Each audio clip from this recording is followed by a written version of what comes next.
After all the glitches, Republican Senator Pat Roberts telling Health and Human Services Secretary Kathleen Sebelius it's time to ditch. He wants her resignation. But is the bigger target of controversy the woman who will be in charge of enforcing the health care law? Because IRS official Sarah Hall Ingram is under fire for reportedly sharing confidential taxpayer information with the White House during that targeting scandal. Now, John, you say it's time to take the IRS out of this whole health care picture.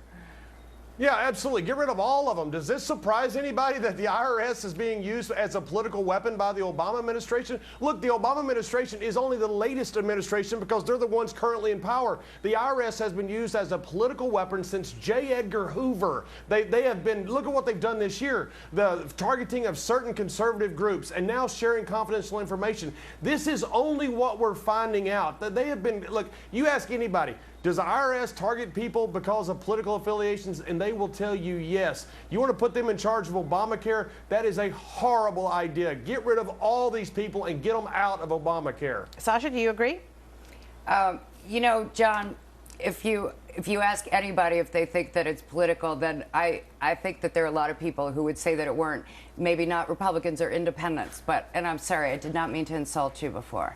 But no, I absolutely don't. If a Republican was in charge, the Democrats would say it. Look, this is politics as usual. It's not partisan. You know, there's a joke that some hostage takers said that they think it's hurtful that they're being compared to the Tea Party, which I really like. But that aside, the IRS, this Ingram, who's in charge of it, the information that she provided to the White House did not go to political staff. It went to people who are overseeing the implementation of Obamacare, part of which, and what this was about, is the exemption for religious organizations from the contraception mandate. So the information that's being shared is whether or not an organization is a religious affiliation or religiously affiliated or an actual organization. She did not provide any confidential information. Well, ISA is saying so, but that doesn't mean it's true. Yeah, but Gary B., I mean, do you think the IRS should have any place in the enforcement of Obamacare? I mean, there have been scandals, and they've messed up a lot.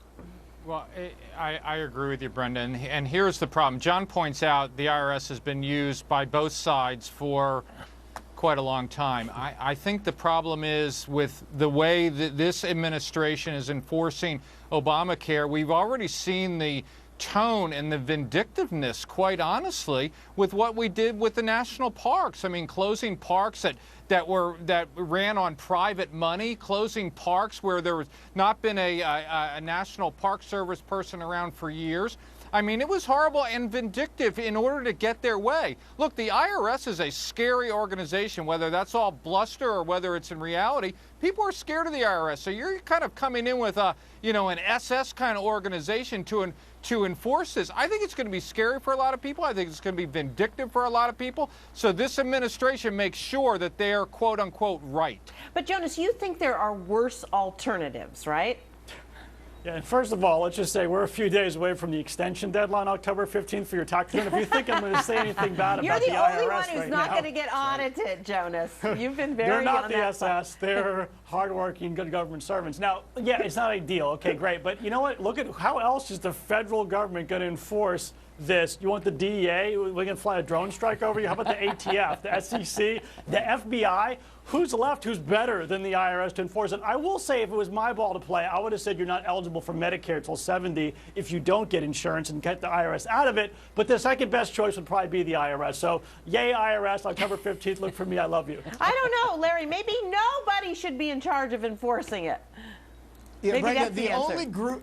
The only occupation with a lower approval rating than politicians are IRS agents. And I'm afraid I'm going to go home and there's going to be an auditor waiting at my front door just for commenting on this. But look, it's a slippery slope. And when you start to concentrate power and you give confidential information to one branch of government and it can be used as a political weapon, it's scary. And you don't know where it's going to end. And you've got to nip it in the bud and reevaluate this whole enforcement mechanism, or we're going to have problems later on. And look, I lose sleep over this. I don't like where it's going. Oh, come on, Larry. Have a good night's sleep. All right. Thanks, guys.